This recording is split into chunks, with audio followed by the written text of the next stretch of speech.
Hola, ¿cómo están? Hoy en un nuevo episodio de Escena del Crimen nos vamos a ir al año 2007. Tito Palma, un periodista chileno que ya hacía años estaba en nuestro país, fue asesinado de la manera más violenta. ¿Quién lo mató? ¿A quién atribuyeron su asesinato? Se los voy a contar en un nuevo capítulo de Escena del Crimen.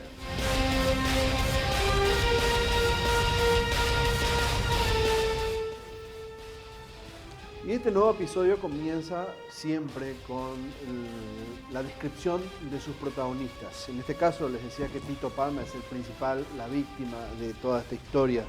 Alberto Palma Godoy, con el conocido mote de sobrenombre de Tito, un reconocido periodista en la época de nuestro país, ciudadano chileno de 48 años. Él tenía su residencia en Mayor Otaño, en Repatriación, departamento de Itapúa. De hecho, que ahí se centra toda la historia. Él tenía la profesión, su oficio era de locutor, pero en el arte de las comunicaciones desplegaba un talento bastante puntual, muy abarcativo en toda el área, era muy reconocido en la zona. Y lo peor, ¿verdad?, del desenlace que sufrió, esta muerte a balazos. Y después vamos a profundizar evidentemente cuáles son las aristas del asesinato. Los sospechosos en aquel momento de su muerte violenta para la policía fueron personas contratadas para cometer este crimen. Nelson Gustavo Vera Sanabria, el alias era Jambaí, paraguayo de 22 años, también residente de Mayor Otaño. La profesión, asignaba como estudiante. Él fue detenido 3 años después, es la particularidad de todo esto, en la Argentina. Y el otro es Fabio Guzmán Vera Sanabria, su hermano, paraguayo también, 29 años, de Mayor Otaño. Él es jornalero, no consignaba ninguna profesión más que el oficio de trabajar por jornal en lo que haya lugar. Él fue detenido junto con su madre, Nicolasa Sanabria de Vera, por un secuestro que había ocurrido en la época, y entonces así fue que se hizo de una foja policial dentro del mundo criminal. Y ahora vamos a la crónica dura de aquel momento. Los datos que comenzamos a recabar, evidentemente, de lo que se hacía público y también lo que se tenía en materia de reportes periodísticos y policiales. La violenta muerte de Tito Palma traía de innumerables sospechas con respecto a quienes pudieron haber cometido el asesinato.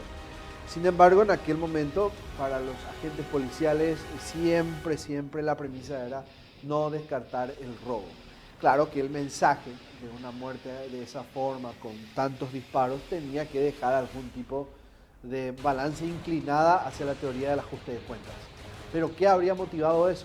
Faltaba todavía, faltaba para entender en aquel momento qué fue lo que sucedió. Una jornada oscura la que se vivía en el 2007, era agosto, casi finales de agosto, cuando esos disparos ensordecedores silenciaron a toda la comunidad de Mayor Otaño. Tito Palma fue asesinado.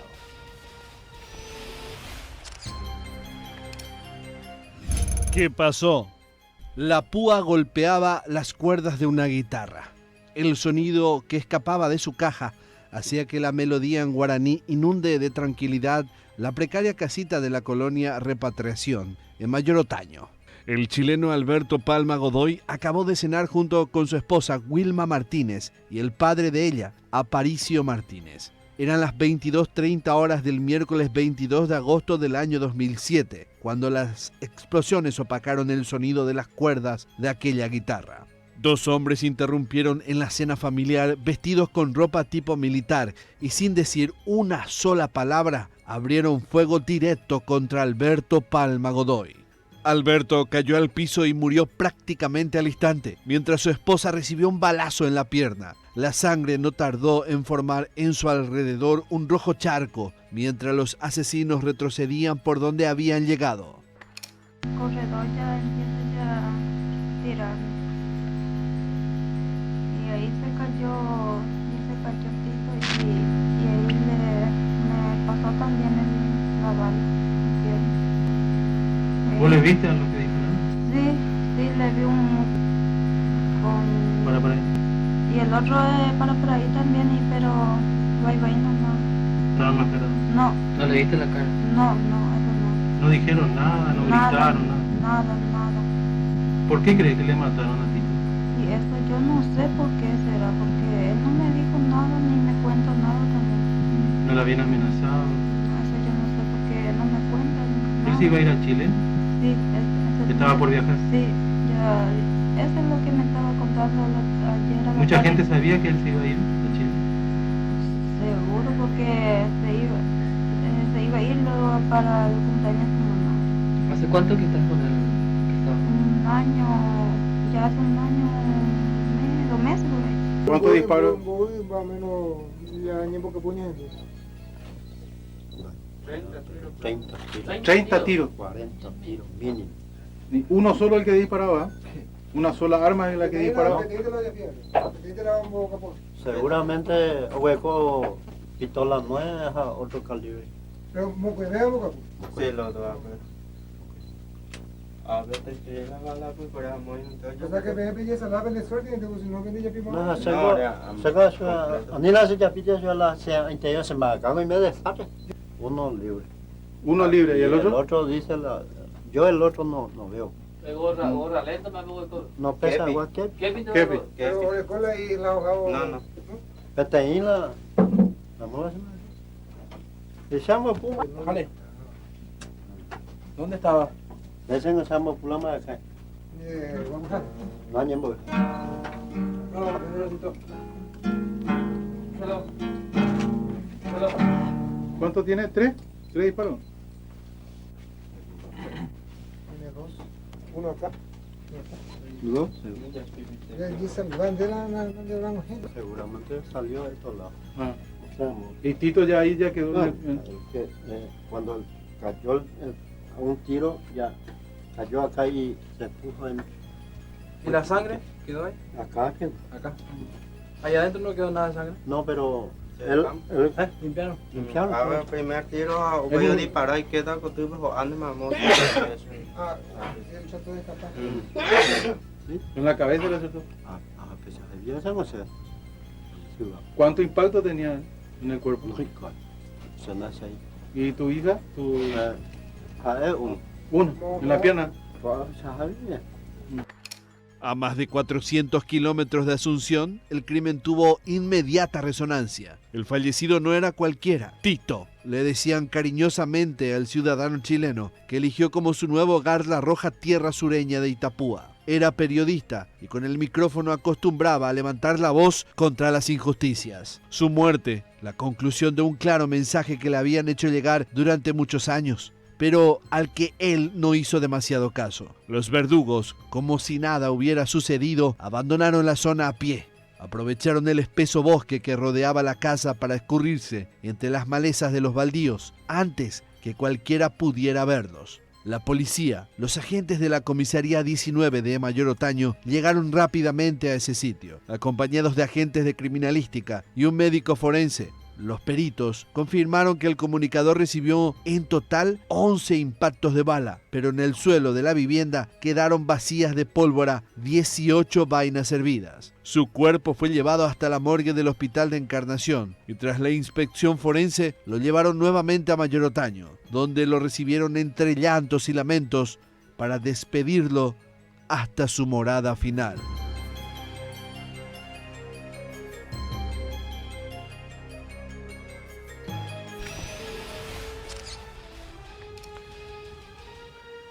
Y estoy viendo el reporte del forense de aquel momento y en heridas que hablan es prácticamente un hecho de que el mensaje de ajuste de cuentas es clarísimo. Aunque igual para la policía no podría descartarse ninguna hipótesis en el momento. Solo que el cadáver hablaba por sí solo. 11 impactos de bala fueron los que acabaron con la vida de Alberto. Las balas eran de un calibre 38, algunos de calibre 38 y otros de un arma semiautomática de calibre 9 milímetros.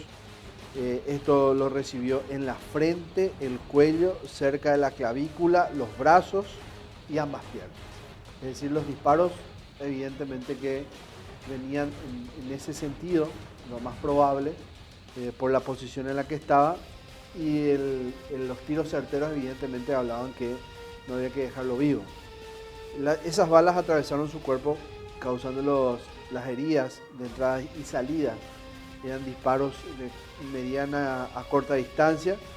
Dañaron varios órganos vitales, dice el reporte del forense en aquel momento. El deceso sucedió de manera instantánea debido al choque hipovolémico. Perdían grandes cantidades de sangre. Esto fue por las múltiples heridas de bala. La esposa de Tito Palma también había recibido, porque él estaba acompañado al momento del ataque, recibió una herida en la pierna izquierda, por lo que fue trasladada de urgencia en ese momento al hospital de María Auxiliadora, local ahí del sur, del departamento de Itapúa. En la escena del crimen quedaron un total de 18 vainas o casquillos de armas de estos calibres que habían sido percutidos, en especial realmente las de calibre 9 milímetros por el sistema, digamos, de percusión. Y estos también habían dejado daños muy evidentes en paredes de la casa, puertas y paredes de la casa en donde estaban Tito y su pareja.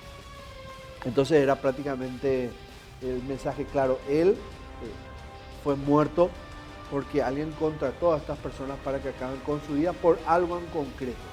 Después de recibir el reporte forense, entonces la hipótesis del ajuste de cuentas cobró más fuerza para los investigadores, pero era muy pronto aventurarse para ellos. Necesitaban entender un poco quién era Tito Palma. Y para ello, evidentemente, vamos a ir en una suerte de cronología creada para el momento, para que ustedes también puedan entender cómo fue progresando la investigación. Saber un poco el perfil de él. ¿Quién era Alberto Tito Palma en la época? ¿Qué representaba? ¿A dónde apuntaba su trabajo? Un hombre de ciudadanía chilena que se interesó en Paraguay como país para vivir, para continuar con su vida. Dejó hijos, tuvo parejas, tuvo también una prolífica carrera en el periodismo, en el mundo de las comunicaciones. Y esto cuando yo digo prolífica, no me refiero solo a la fama, sino que al poder, al coraje de un comunicador a la hora de enfrentarse a los poderes oscuros. Cuando hablo de esto es donde justamente viene para la policía al entender quién era la primera pista de quién pudo haber ordenado su muerte. ¿Quién era Tito Palma? Tito Alberto Palma Godoy nació en Coyhaique, Chile, una zona conocida por ser la vía de acceso a partes remotas de la Patagonia andina. En la región de Aysén, desde su llegada a suelo guaraní, trabajó como periodista radial independiente. Su desempeño en medios alternativos locales y como corresponsal de emisoras de Asunción por largo tiempo fue su pasión. 15 años vivió en Paraguay hasta su asesinato, que caló hondo en la región y el país entero. Tito Palma estaba acostumbrado a denunciar la corrupción, el contrabando y las relaciones del narcotráfico con políticos y empresarios de la zona de Itapúa, aunque siempre las investigaciones oficiales condujeron a la impunidad. Años antes de su asesinato, Tito Palma Godoy fue víctima de un intento de expulsión del país, también como consecuencia de sus constantes denuncias que ejercían gran presión en la sociedad itapuense, especialmente en lo que refería al sector político. Por años, el comunicador denunció a funcionarios municipales de Mayor Otaño de extracción liberal, relacionados, según él, a dirigentes de Extracción Colorada con el contrabando de gasoil. Tito Palma era frontal, no medía los riesgos, tuvo 4 parejas y 6 hijos. Confiaba mucho en uno de sus amigos. Para él, el periodismo no era una forma de conseguir cosas. Se definía como un pobre periodista radial que intentaba sobrevivir en el interior del país. Era un hombre que sabía demasiado. Se radicó en Paraguay en el año 1995. Empezó en el mundo radial mucho antes de venir a nuestro país, entre los años 1989 y 1994, con el sacerdote Antonio Ronchi en Puerto Sánchez e Isla Toto, de la red de emisoras Modripo en Chile. En Puerto Sánchez conoció al paraguayo Emilio Anchorena, quien le aconsejó viajar en 1995 al Paraguay, y así lo hizo. Ya en territorio guaraní, instaló una radio que era pirata, Todo esto llevó a que en marzo del 2004 la Dirección General de Migraciones de Paraguay decidiera expulsarlo del país.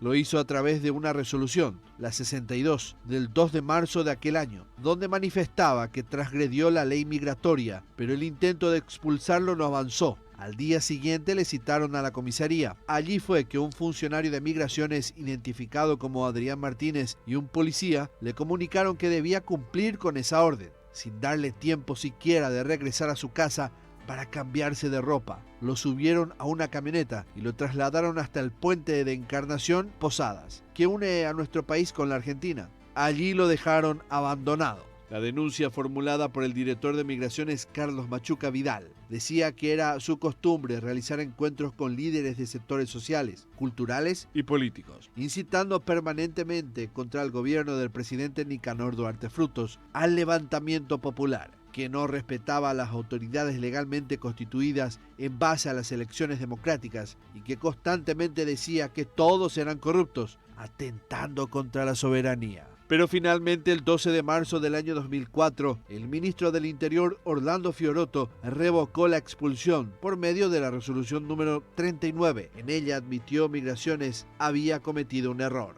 Tito Palma regresó a Otaño y pidió garantías. Al llegar, los vecinos organizaron una fiesta de apoyo para recibirlo. En aquel tiempo, Tito Palma era director de su propia radio, pero como chileno no tenía los documentos en regla. Luego de resolverse el conflicto, el micrófono nuevamente se convirtió en su móvil de descargo. Me expulsaron como si fuese un peligroso delincuente. Lanzó en su primera oportunidad de hablar sobre lo sucedido.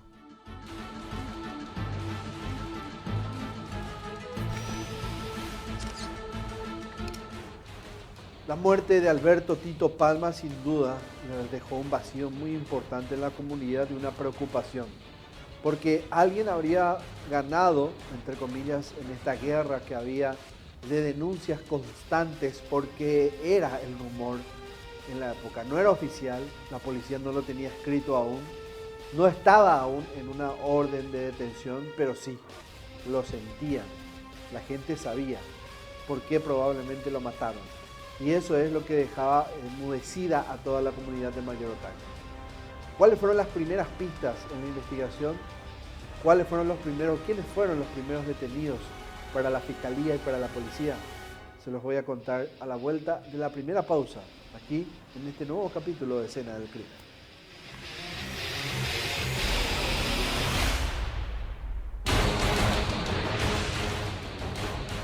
Agosto del año 2007, Alberto Tito Palma y su pareja son atacados en su casa en Mayor Otaño por dos personas que habían sacado sus armas y comenzado a disparar a quemarropa prácticamente contra ellos. El objetivo principal era este comunicador, el reconocido Tito Palma, que en aquel momento moría prácticamente al instante a consecuencia de 11 disparos que recibió de los 18 que habían percutido aproximadamente los asesinos. Su muerte, sin duda, había dejado una pista de preocupación en toda la comunidad. Es que Tito era muy conocido por sus fuertes denuncias contra el contrabando, contra el narcotráfico y otros delitos que eran muy comunes en la zona, en Itapúa.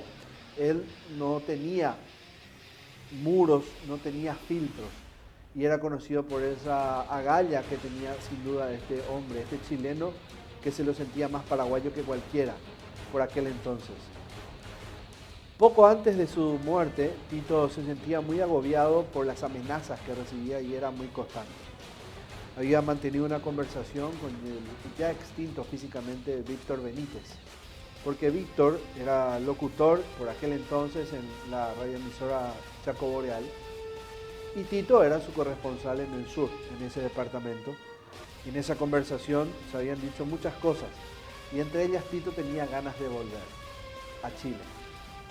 ¿Por qué? ¿Cuál era su miedo? ¿Por quién se sentía perseguido? ¿Y por qué un periodista decidiría, en medio de tantas denuncias y de tanta fuerza a la hora de insistir sobre algo donde uno cree que está el objetivo de ser el profesional que era en esa materia? ¿Por qué correr? ¿Qué miedo sentía y cuál era la sombra que lo perseguía? En esta parte de la historia, en este capítulo de esta historia de Tito Palma, se descubre probablemente quién estaba detrás de su asesinato. Antes de irse, durante años, Tito Alberto Palma había recibido amenazas de muerte, pero el temor nunca estuvo al frente de su batalla por conseguir que la justicia actúe. Sin embargo, las llamadas anónimas con amenazas de muerte contra él y su familia intensificaron duramente el último mes previo a su asesinato.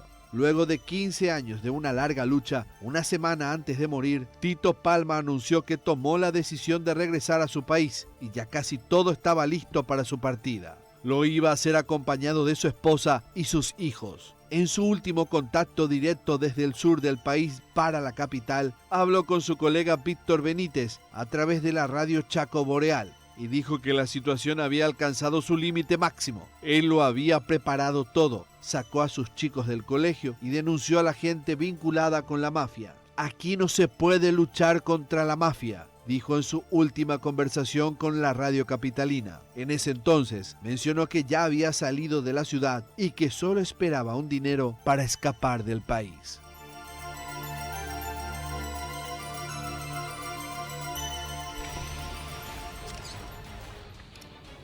Horas antes del asesinato de Tito Palma, los agentes de investigación solicitaron, algunas horas después en realidad del asesinato, los agentes de investigación comenzaron con aquel trabajo de entender qué estaba detrás de todo el asesinato. Y para eso tenían que recurrir a las herramientas ya rutinarias de, al no existir, digamos, un testigo del trasfondo, más que solo el testigo del hecho en sí, que era la esposa, del hecho del ataque, tener que recurrir a herramientas como explorar la vida a través de las cosas que tenía anotadas, sus registros y el teléfono celular. Y ahí fue que recurrieron a las personas del entorno cercano, del entorno familiar de Tito, y entre ellos estaba el suegro. Y él había dicho, se había en algún momento negado, o sea, al menos había dicho desconocer sobre el celular, sobre el teléfono de Tito Palma, pero después la policía descubrió que en realidad este hombre ocultó evidencias significativas de la investigación. Y ante la duda que probablemente haya obstruido, haya eliminado evidencia vital, deciden solicitar a la fiscalía: doctora, este hombre podría ser sospechoso de estar detrás de todo esto, o por qué había de ocultar evidencias o elementos muy importantes dentro de la investigación. Así fue que el suegro de Tito, de probablemente pasar a ser una persona que pudo haber sido clave a la hora de describir esa intimidad de la víctima, dar detalles de a qué le tenía miedo o qué le tenía preocupado, qué lo desvelaba, pasa a ser una persona puesta bajo la lupa de los propios investigadores como alguien sospechoso de estar detrás de la muerte de su yerno. De testigo prácticamente a sospechoso. Por ahí va la cuestión. La policía comenzó a avanzar y este fue uno de los primeros en ser detenidos en aquel momento. Suegro detenido. Apenas pasaron algunas horas del asesinato de Tito Palma y los agentes encargados de la investigación solicitaron al fiscal de la causa, Nelson Ramos, la detención del suegro del fallecido. Él era Aparicio Martínez Cabrera. En su vivienda había ocurrido el crimen y él era uno de los principales testigos del asesinato, pero no estaba contando todo lo que sabía. En un principio, cuando se registró el asesinato, dijo desconocer los motivos por el que ocurrió y también negó tener conocimientos del trabajo que realizaba su yerno. Pero, por si todo esto fuera poco, el pariente político del periodista ocultó en su casa algunas evidencias que luego fueron incautadas por la fiscalía, cuando que él había dicho que no existían esas pruebas. El fiscal Nelson Ramos dispuso que sea demorado por algunas horas, con el objetivo de que aporte más datos sobre el asesinato, y en horas de la tarde del viernes 24 de agosto de aquel año 2007, llevó a cabo un operativo en la casa del suegro de Tito. Y por lo menos yo creo que estos supuestos suegros de Tito no fueron honestos con nosotros. ¿No están diciendo la verdad? No están diciendo todo. quizás tengan miedo, pero también desde a primera hora nosotros les reclamamos algunas pertenencias de Tito, por ejemplo, que ellos nos decían que no tenían. Y ahora estamos viendo que está la cámara, están archivos de Tito que vamos a analizar ahora, mañana. Y vamos a seguir insistiendo. Hay un bolsón negro que dice que Tito tendría y no aparece. ¿Es cierto? Eso es lo que están diciendo, ¿verdad? De hecho, lo que acabamos de encontrar también es negro, pero no es de la dimensión. La maquinita de fotografiar, la cámara está. El equipo de grabación también está. Y vamos a seguir. Hasta ahora tenemos varias tesituras y no vamos a descartar ninguno de ellos. Allí la policía logró encontrar algunas pertenencias del periodista. Entre ellas estaba una cámara fotográfica, un grabador con cassette, documentos, un celular donde constaban las amenazas que había recibido y una carta que el comunicador escribió al entonces presidente de la República, Nicanor Duarte Frutos, denunciando la impunidad fronteriza vinculado al tráfico de drogas y el combustible. Las pesquisas sembraron en los investigadores más dudas que certezas sobre su papel en el sangriento episodio que consternó a esa parte del país y toda la extensión del territorio. De los asesinos, ni un identikit lograron confeccionar los investigadores debido a la poca colaboración de los testigos.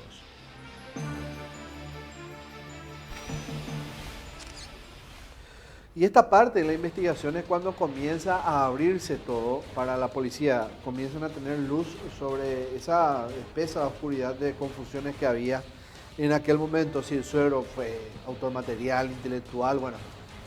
En realidad las complicaciones que le traía el que un familiar haya ocultado cosas eran no importantes. Sí les preocupaba porque probablemente, o por lo menos con su silencio, haya apañado alguna situación. La policía aún no tenía a los autores materiales y sí, eso era bastante notable porque no podían dar con los autores materiales y generalmente son los que dejan algunos cabos sueltos o evidencias en la escena del crimen que les hace llegar los autores intelectuales. Y acá comienza, como les decía al principio, a abrirse todo porque comienzan a tener luz y pista sobre los autores materiales. Y dan con algunos de ellos que ya estaban conectados con otros hechos muy importantes en la época. Hirokazu Ota, por ejemplo, entre uno de los secuestros más recordados en aquel momento, si bien se había gestado en el este del país, era un grupo que operaba para ese sector de la región oriental, abarcaba el este, el sur. Las operaciones se movían de acuerdo al objetivo y estos tenían conexión. Había una pista ahí y comenzó a seguirle a la policía hasta que finalmente dan con los primeros sospechosos del asesinato. La investigación. Los agentes de la División de Homicidios del Departamento de Investigación de Delitos rápidamente fueron convocados para la investigación del asesinato. Los policías empezaron a trabajar sobre dos hipótesis. La primera, el narcotráfico y las denuncias contra estaciones de radio ilegales que pertenecían a políticos vinculados con el contrabando de gasoil. La fiscalía se enfocó en rastrear el celular desde el que se enviaron varios mensajes amenazantes. Solo días antes del crimen había ocurrido. En uno de ellos, inclusive, había uno donde le advertían que contrataron a un asesino para acabar con su vida y que muy pronto se iba a encontrar con él para cumplir con el trabajo indicado. Uno de los números de los cuales constantemente recibía amenazas, la policía había localizado. En los textos le advertían que como responsable de la intervención de las emisoras locales debía hacerse cargo. Pero la policía rápidamente puso bajo la lupa a dos hermanos, conocidos en el mundo delictivo de la zona como Nelson Gustavo y Fabio Guzmán Vera Sanabria. Poco más de un mes posterior al asesinato, por su vinculación con el secuestro del empresario japonés Hirokazu Ota, el joven fue detenido junto con su madre, Nicolasa Sanabria Vera, y su hermano de 16 años. Sin embargo, los policías tardarían mucho más en rastrear a Nelson Gustavo. Durante mucho tiempo, los efectivos policiales manejaron la información que se mantuvo oculto en Ciudad del Este.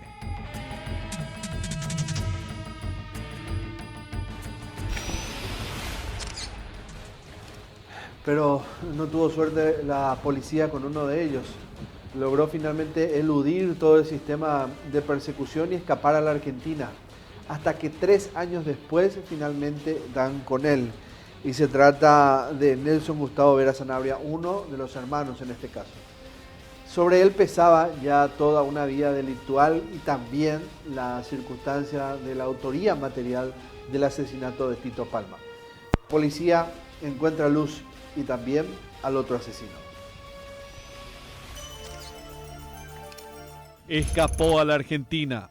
3 años después del asesinato, el radar de la policía llevó a los uniformados hasta la zona de Puerto Iguazú, al norte de la República Argentina, donde limita con el Brasil y Paraguay, hasta donde había escapado el principal sospechoso, inmediatamente después de acabar con la vida del periodista. Un trabajo coordinado entre los agentes del Comando Tripartito logró la captura del asesino en el mes de octubre del año 2010. Pero recién, el lunes 14 de febrero del año 2011, la justicia podría concretar su extradición.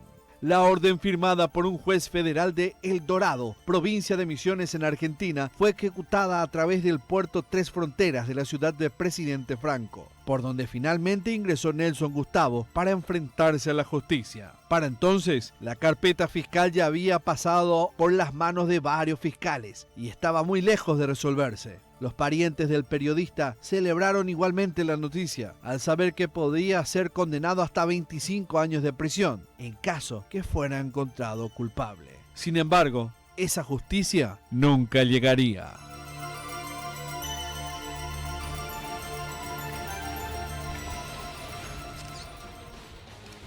Hoy estamos recordando el asesinato de Alberto Tito Palma, un periodista chileno, pero con 15 años de vida en el país. Y en aquel 2007, en agosto del 2007, había sido asesinado hasta que la policía tenía esa carga sobre sí de que esto habría sido nuevamente culpa del narcotráfico por las constantes denuncias que hacía Tito en Itapúa, en Mayor Otaño, en la localidad de Mayor Otaño, donde realizaba trabajos como comunicador. A la vuelta de esta pausa, de la última que vamos a hacer, el desenlace, entre comillas, de toda esta historia. Y ya van a saber por qué.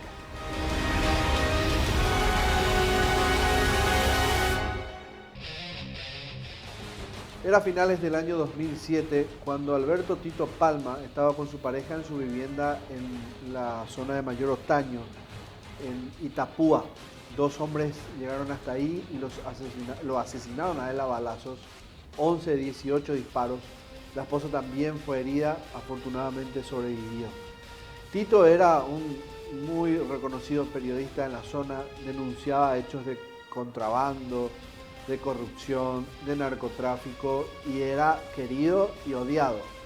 Evidentemente saben ustedes por quiénes era odiado y probablemente de ahí provino la orden de muerte.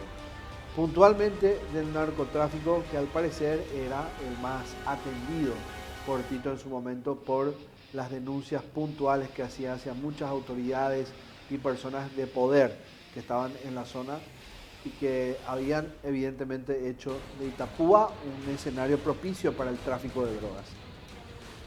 De ahí la violencia del crimen, tal vez el mensaje que habían dejado con el asesinato de Tito Palma era lo más parecido a lo que se había vivido en su momento con Santiago Leguizamón.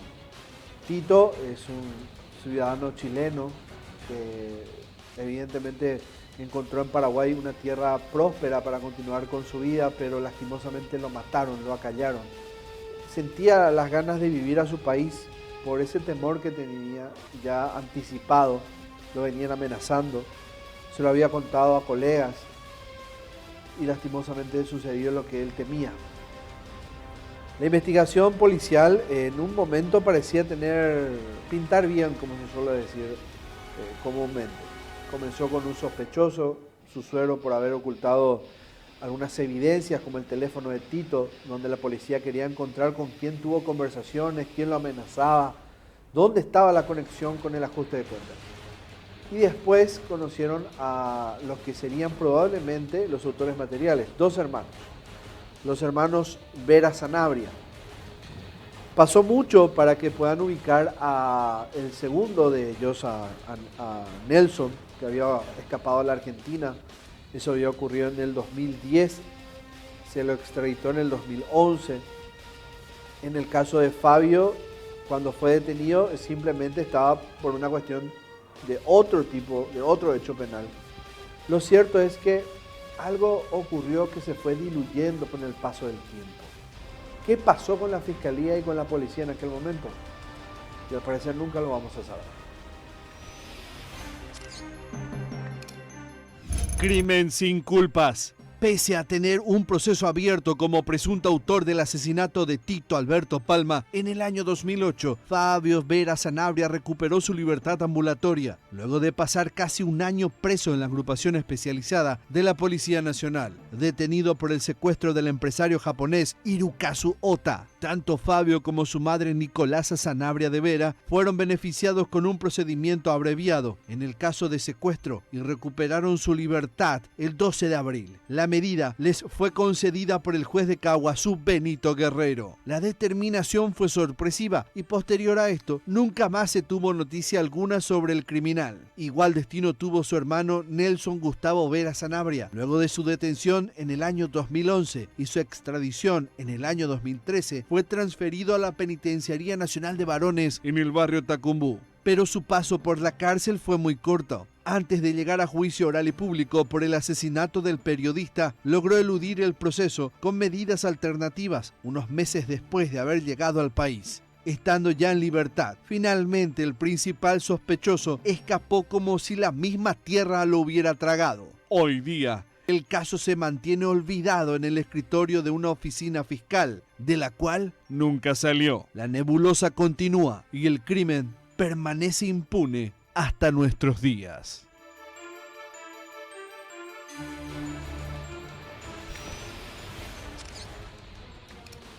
Y la justicia desapareció por lo visto.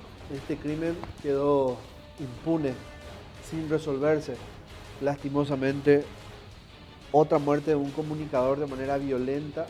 No es que seamos una raza especial, sino que simplemente es la voz de muchas personas que no pueden estar al frente de un micrófono, frente a una cámara y decir lo que les molesta, lo que les frustra, lo que mata a sus hijos, lo que mata a la economía y otras tantas situaciones que son muy valederas y que evidentemente van en contra del desarrollo de un país. Un extranjero lo hacía y con mucha fuerza, al igual que lo hicieron otros tantos periodistas como Santiago Leguizamón, Pablo Medina y otros. Y quedó impune, quedó sin resolverse. Se disipó la pista, quién sabe por qué motivo, quién sabe qué hubo de por medio, para que dejaran de investigar, cuando que todo apuntaba que eran estos hermanos los sospechosos. Y hoy nada se sabe de él. Y fíjense cuántos años pasó. Es frustrante y se siente mucha impotencia al no poder concluir con una idea puntual esto, y lastimosamente quedará otra vez al criterio de ustedes darle un cierre, aunque eso evidentemente no cure nada para la familia, para los hijos o para la sociedad en sí, que siempre busca respuestas cuando se dan crímenes de este tipo. Le ponemos punto final a esta nueva historia de Escena del Crimen. Les recuerdo que todos los capítulos de las 4 temporadas están siempre en el canal de YouTube, en Unicanal. Evidentemente que nos van a encontrar los lunes a las 22:30 horas como siempre aquí en Unicanal. Y no me voy sin agradecer a mis amigos de Galano Muebles que nos brindan estos muebles espectaculares, en especial este super sillón. Es el sillón de las historias. Acá es de donde todos los lunes les contamos las historias de Escena del Crimen. Los pueden adquirir muebles como este a muy bajo costo, los precios súper accesibles en Agustín P. Justo y Perón. Esto va a ir hasta agotar stock. Probablemente en diciembre ya no lo van a encontrar, así que aprovechen las ofertas y visiten Galano Muebles ahí en Agustín P. Justo y Perón. Nos reencontramos la próxima semana en un capítulo más de Escena del Crimen.